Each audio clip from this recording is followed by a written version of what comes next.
Hi friends, welcome to Shibi உலகம். இன்றைக்கி வந்து நம்ம சென்னையை வந்து ஃபஸ்ட் டைம் பார்க்குறவங்க என்னென்ன பிளேஸ் எல்லாம் பார்ப்பாங்களோ அதை வந்து ஒன் டே ட்ரிப்பாக பார்க்க போகிறோம். ஊர்லேருந்து எங்கள் அக்காஸ் அவங்களோட குட்டீஸ் எல்லாருமே வந்திருக்காங்க. ஸோ அவங்க கூட ஒரு ட்ரிப்பு பிளான் பண்ணியிருக்கோம். அதுக்கு தான் நம்ம இப்போ போயிட்டுருக்கோம். நம்மளோட ட்ரிப்பு வந்து மார்னிங் 8:00 ஸ்டார்ட் ஆகுது. நைட்டு 8:00 வரைக்கும் நம்ம வந்து புக் பண்ணியிருக்கோம். அதுக்கு மேலேனா எக்ஸ்ட்ரா சார்ஜ் எடுக்கும்னு சொன்னாங்க. ஸோ நம்ம 8:00 வீட்டுக்கு வந்துடணுங்கிற பிளானோட பெட்ரோல் எல்லாம் ஃபில் பண்ணிவிட்டு நம்ம கிளம்பியாச்சு. ஃபஸ்ட்டு நம்ம எங்கே வந்திருக்கோம் அப்படின்னா சென்ட் தாமஸ் மவுண்ட்டுக்கு வந்திருக்கோம். அந்த ரொட்டேஷனில் அப்படியே சென்ட் தாமஸ் மவுண்ட்லேருந்து பக்கத்தில் என்னென்னலாம் இருக்கோ அதெல்லாம் சுற்றி பார்த்துட்டு லாஸ்ட்டாக மெரினா பீச் போயிட்டு அப்படியே நம்ம ரிட்டன் வர மாதிரி தான் பிளானு. ஸோ நம்ம சென்ட் தாமஸ் மவுண்ட் வந்திருக்கோம். ஒரு 8:30 8:45 வந்துட்டோம். வெயில் இல்லாதனால ரொம்ப சூப்பராக இருந்துச்சு. லாஸ்ட் டைம் நான் பார்த்ததை விட இந்த தடவை நிறைய நியூ பிளேசஸ்லாம் அவங்க கட்டியிருக்காங்க. ஸோ அதெல்லாம் பார்க்குறதுக்கு நல்லா இருந்துச்சு. அப்புறம் அங்கேருந்து வியூ பாயிண்ட் பார்க்குறதுக்கு செம்ம சூப்பராக இருந்துச்சு. சிட்டியோட வியூ வந்து ரொம்ப சூப்பராக இருந்துச்சு. வெயில் இல்லாதது தான் ஒரு ப்ளஸ் பாயிண்ட்டாக இருந்துச்சு. வெயில் இருந்துச்சுன்னா கண்டிப்பாக கஷ்டமாக இருந்திருக்கும். ஃபஸ்ட்டே நம்மளோட எனர்ஜியெல்லாம் ட்ராப் டவுன் ஆகிருக்கும். பட் எங்களுக்கு அந்த பிரச்சனை இல்லாமல் அன்னைக்கு என்னவோ கிளைமேட் ரொம்ப சூப்பராக இருந்துச்சு. இந்த சர்ச்லேருந்து நம்ம பார்த்தோன்னா ஏர்போர்ட்டில் வந்து ஃப்ளைட்டு லேண்ட் ஆகுறது, டேக் ஆஃப் ஆகுறது எல்லாமே தெரியும். அதை பார்க்குறதுக்கு குட்டீஸ்க்கு ரொம்ப பிடிக்கும். ஸோ அதையும் கொஞ்ச நேரம் நின்று பார்த்துட்டு ஒரு குரூப் ஃபோட்டோவையும் எடுத்துகிட்டு அப்படியே நம்ம கிளம்பியாச்சு. நெக்ஸ்ட்டு வந்து ஒரு 3 கிலோமீட்டரோ 5 கிலோமீட்டர் டிஸ்டன்ஸில் வந்து கிண்டி நேஷ்னல் பார்க் தான் இருந்துச்சு. ஸோ நம்ம அங்கே போயாச்சு. கிண்டி நேஷ்னல் பார்க்கில் வந்து பெரியவங்களுக்கு வந்து ரூ. 50, 2 வயசில் உள்ள குழந்தைங்களுக்கு வந்து ஃப்ரீ, 12 இயர்ஸில் உள்ள குழந்தைங்களுக்கு வந்து ரூ. 10. ஸோ நம்ம டிக்கெட் எல்லாம் எடுத்துகிட்டு உள்ளே போயாச்சு. உள்ளே வந்து சின்ன சின்ன அனிமல்ஸ் தான் இருக்குது. நீங்கள் பெரிய அனிமல்ஸ்லாம் பார்க்கணுன்னா வண்டலூருக்கு தான் போகணும். ஸோ இங்கே வந்து மயில், மான், குரங்கு அந்த மாதிரி சின்ன சின்ன அனிமல்ஸ்லாம் இருந்துச்சு. ஸோ அதெல்லாம் பார்த்துட்டு மயில் வந்து அழகாக தோகை விரித்து ஆடிட்டு இருந்துச்சு. சூப்பராக இருந்துச்சு. காலையிலேருந்து வெயிலே இல்லை, கொஞ்சம் மழை வர மாதிரி லைட்டாக இருந்துச்சு. ஸோ மழை வரும்னு நினைக்கிறேன். அதான் மயில் கூட தோகை விரித்து ஆடிச்சு. ஸோ அதை ரொம்ப நேரம் நின்று பார்த்துட்டே இருந்தோம். ஏன்னா ரொம்ப அழகாக இருந்துச்சு.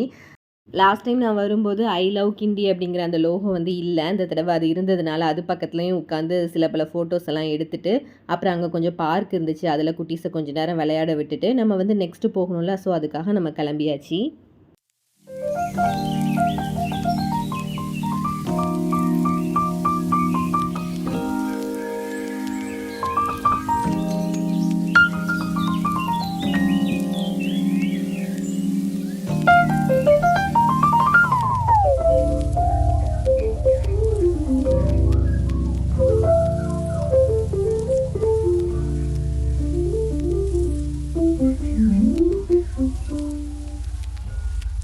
நெக்ஸ்ட்டு வந்து ஒரு 1 கிலோமீட்டர் டிஸ்டன்ஸில் நம்ம வந்த இடம் தான் சின்னமலை.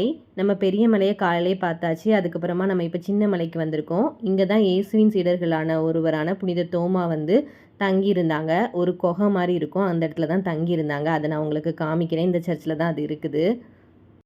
என்னடா ட்ரிப்பு ஒரு மாதிரி பக்தி மயமாக போயிட்டுருக்கேன்னு நினைக்க வேண்டாம். இனிமேருந்து எந்த கோயிலுமே இல்லை. ஃபஸ்ட் டைம் சென்னைக்கு வரவங்க கண்டிப்பாக சின்ன மலை பெரிய மலைலாம் விசிட் பண்ணுவாங்க. இப்போ நம்ம போயிட்டுருக்கிறது தான் சென்ட் தாமஸ் வந்து தங்கியிருந்த குகை. இங்கே வந்து அவங்களோட கைத்தடம், கால் தடம் எல்லாமே இருக்குது. இங்கே ஒரு 12 வருஷம் கிட்ட அவங்க வந்து இருந்திருக்காங்க. அதுக்கப்புறமா இங்கேருந்து பகைவர்கள் அவங்கள தாக்க வரும்போது இங்கேருந்து தப்பிச்சு ஓடி தான் பெரிய மலைக்கு போயிருக்காங்க. ஸோ அந்த இடம் எல்லாமே இங்கே இருக்கும். இந்த குகைக்கு மேலே தான் இந்த கோயிலையே கட்டியிருக்காங்க. அழகாக இருக்குல்ல பார்க்குறதுக்கு. நீங்கள் பார்க்கலன்னா போய் கண்டிப்பாக பாருங்கள். சூப்பராக இருக்கும். குட்டீஸ்க்கு ரொம்ப பிடிக்கும். இப்போ பார்த்துட்ருக்காங்களா, இந்த வழியாக தான் அவங்க தப்பிச்சு போயிருக்காங்க. ஸோ இதெல்லாம் பார்த்துட்டு நம்ம நெக்ஸ்ட்டு வந்து எங்கே போகலான்னு சொல்லிட்டு இனிமேல் தான் பிளான் பண்ணணும். நம்ம எதுவுமே பிளான் பண்ணி வரல. நம்ம வர வழியில் என்னெல்லாம் வரிசையாக இருக்கோ அதெல்லாம் சும்மா அப்படியே பார்த்துட்டே வந்துட்டுருக்கோம். ஸோ எல்லாருக்குமே கொஞ்சம் பசிக்கவும் ஆரம்பிச்சிச்சு. ஏன்னா காலையிலேயே சாப்பிட்டாங்களா, அதுக்கப்புறம் நம்ம ட்ராவல்லே வந்துட்டுருக்கோம், நடந்துகிட்ருக்கோம். ஸோ எல்லாருக்குமே கொஞ்சம் பசிக்கவும் ஆரம்பிச்சிச்சு. ஸோ ஏதாவது ஸ்நாக்ஸ் பிரேக் மாதிரி எடுத்துகிட்டு நெக்ஸ்ட்டு லொக்கேஷன் போக வேண்டியது தான். நாங்கள் வந்திருந்த அன்னைக்கு சின்னமலை சர்ச்சில் வந்து திருவிழா நடந்துட்டு இருந்துச்சு. 9ஆம் திருவிழான்னு நினைக்கிறேன். ஸோ நிறைய கடைகள்லாம் போட்டிருந்தாங்க. பக்திமயமாக நல்லா பாட்டெல்லாம் போட்டு விட்டுருந்தாங்க. ஸோ அங்கே ஐஸ்கிரீம் கடை இருந்ததுனால எல்லாருமே ஒவ்வொரு ஐஸ்கிரீம் வாங்கி சாப்பிட்டோம். இப்போவே மதியம் ஆயிட்டு. ஸோ நான் நெக்ஸ்ட்டு வந்து நம்ம எக்மோர் மியூசியம் போயிடலாம். அங்கே கொஞ்சம் நேரம் ஸ்பெண்ட் பண்ணிவிட்டு அப்படியே மெரினா பீச் போயிடலாம்னு நினச்சோம். வர வழியில் தான் இந்த இஏ மால் இருந்துச்சு. ஓகே, நம்ம மாலுக்கும் போயிடலாம் அப்படின்னு சொல்லிட்டு பிளானை சேஞ்ச் பண்ணிவிட்டு இப்போ இஏ மாலுக்குள்ளே போயாச்சு. எதுவும் ஷாப்பிங்லாம் பண்ண போகிறதில்ல. விண்டோ ஷாப்பிங் தான். சும்மா அப்படியே சுற்றி பார்த்துட்டு கொஞ்சம் நேரம் அங்கே உட்காந்துட்டு அப்படியே கிளம்பிடலாங்கிறது தான் பிளானு. ஒன்றும் இல்லை, எல்லா ஃப்ளோரையும் சுற்றி பார்த்தோம், அவ்வளோதான். கீழேருந்து ஒரு 3 ஃப்ளோர் இருந்துச்சுன்னு நினைக்கிறேன். மேலே வரைக்கும் போனோம். அப்படியே ஒரு ஃபுல் ரவுண்ட் அடித்தோம். அப்புறம் திரும்பவும் கீழே வந்தோம். அப்படியே நாங்கள் திரும்பவும் வேனில் ஏறி கிளம்பிட்டோம். இதுதான் அங்கே நடந்துச்சு. ஸோ எல்லாருக்குமே நடந்து நடந்து கொஞ்சம் பசிக்க ஆரம்பிச்சிச்சு. ஏன்னா டைம் வந்து ஒரு 1:45 கிட்ட ஆயிடுச்சு. அதனால சமோசா வாசம் எல்லாரையும் ஈர்த்ததுனால ஆளுக்கு ஒரு சமோசா மட்டும் வாங்கி சாப்பிட்டுக்கிட்டோம். ஸோ நம்ம நெக்ஸ்ட்டு வந்து எக்மோர் மியூசியம் தான் போக போகிறோம். அங்கே தான் சாப்பிட்டுட்டு அதுக்கப்புறமா அதை சுற்றி பார்க்க போகிறோம். நம்ம உள்ள சுத்திட்டு இருந்த கேப்ல வெளியில கொஞ்சம் மழை பெஞ்சிருக்கு. நாங்க வெளியில வந்ததுக்கப்புறம் தான் தெரியுது மழை பெஞ்சிருக்குங்கிறதே. நல்ல வேளை இன்னைக்கு கிளைமேட் கொஞ்சம் நல்லா இருந்ததுனால நாங்க தப்பிச்சோம். இல்லன்னா சென்னை வெயிலுக்கு மண்டை காஞ்சு போயிருப்போம். இன்னைக்கு நாங்க எப்படியோ எஸ்கேப் ஆயிட்டோம். எக்ஸ்பிரஸ் அவென்யூ மால்லேருந்து 3 கிலோமீட்டர் டிஸ்டன்ஸில் தான் எக்மோர் மியூசியம் இருக்குது. அங்கே தான் வந்திருக்கோம். ஸோ நம்ம இப்போ தான் சாப்பிட போகிறோம். எப்படியும் 2:15 கிட்ட ஆயிடுச்சு. ஸோ வீட்டில இருந்தே நாங்கள் வந்து தயிர் சாதம், உருளைக்கிழங்கு பொரியல், அப்புறம் துவையல் எல்லாமே எடுத்துகிட்டு வந்திருக்கோம். ஸோ அதெல்லாம் வச்சு எங்களோட லஞ்சை நாங்கள் சூப்பராக முடிச்சிட்டோம். சூப்பரா இருந்துச்சு. எல்லாரும் உட்காந்து இதே மாரி லஞ்ச் கட்டிட்டு போய் சாப்பிடுறது எல்லாம் ரொம்ப சின்ன வயசுல நடந்த ஒரு இன்சிடென்ட். அதுக்கப்புறம் ரொம்ப வருஷத்துக்கு அப்புறம் இப்போ அதே மாரி நடந்துச்சா, அதனால என்னவோ தயிர் சாதமே இருந்தாலும் ஏதோ பிரியாணி சாப்பிட்ட அளவுக்கு ரொம்ப சூப்பரா இருந்துச்சு. ஒவ்வொருத்தரா சாப்பிட்டு முடிச்சு கொஞ்ச நேரம் உட்காந்ததுக்கப்புறம் எழும்புறதுக்கு மனசே வரல. ஏன்னா எல்லாருக்குமே கொஞ்சம் கால் வலியாவும் இருந்துச்சு. ஸோ அப்படியே ஒரு 1/2 மணி நேரம் அங்கேயே உருண்டு பெரண்டு, அதுக்கப்புறமா நம்ம மியூசியம் வந்து சுத்தி பார்க்க ஆரம்பிச்சுட்டோம். மொத்தம் 6 பிளேஸஸ் இருக்கு. ஆர்ட் மேல ரொம்ப ஆர்வம் இருக்கவங்க, டிராயிங்கு, அதுக்கப்புறம் இந்த சிற்பம் இது மேலலாம் ரொம்ப ஆர்வம் இருக்கவங்க வந்து ரொம்ப ஆர்வமா பார்க்குறாங்க. பட் நமக்கெல்லாம் பெருசா அதில இன்ட்ரெஸ்ட் இல்லாதனால சும்மா எல்லாத்தையும் போய் ஒரு ஓவராலா ஃபாஸ்ட்டா போய் பார்த்துட்டு வந்துட்டோம். 6 பிளேஸ் நம்ம டோட்டலா பார்க்கலாம். பெரியவங்களுக்கு வந்து ரூ. 50, சின்ன பிள்ளைங்களுக்கு வந்து ரூ. 25 வாங்குறாங்க.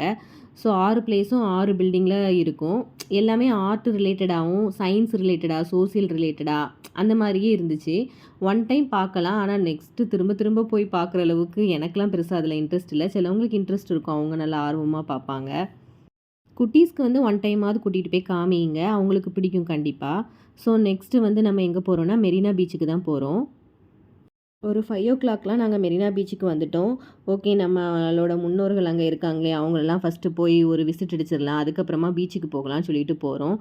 எல்லா பிளேஸுமே ரொம்ப டிஸ்டன்ஸில தான் இருக்குது. ரொம்ப தூரம் நடந்து போற மாரியே இருக்குது. அதுவும் இன்னைக்கு காலையிலேருந்து நாங்க நடந்து நடந்தே இருக்கிறோமா, எங்க எல்லாருக்குமே ரொம்ப கால் வலி. பட் இருந்தாலும் வந்துட்டோமே, சரி நம்ம போயிருவோம் போயிருவோம் நம்மளையே புஷ் பண்ணி தான் எல்லா இடத்துலயுமே நடக்கிறோம். மே மாசம் கூட்டங்கிறதுனால எல்லா இடமுமே ரொம்ப பிஸியா தான் இருந்துச்சு. செம்ம கூட்டமா இருந்துச்சு. எப்படியோ நாங்க இன்னைக்கு வந்து வெயில்லேருந்து தப்பிச்சுட்டோம்.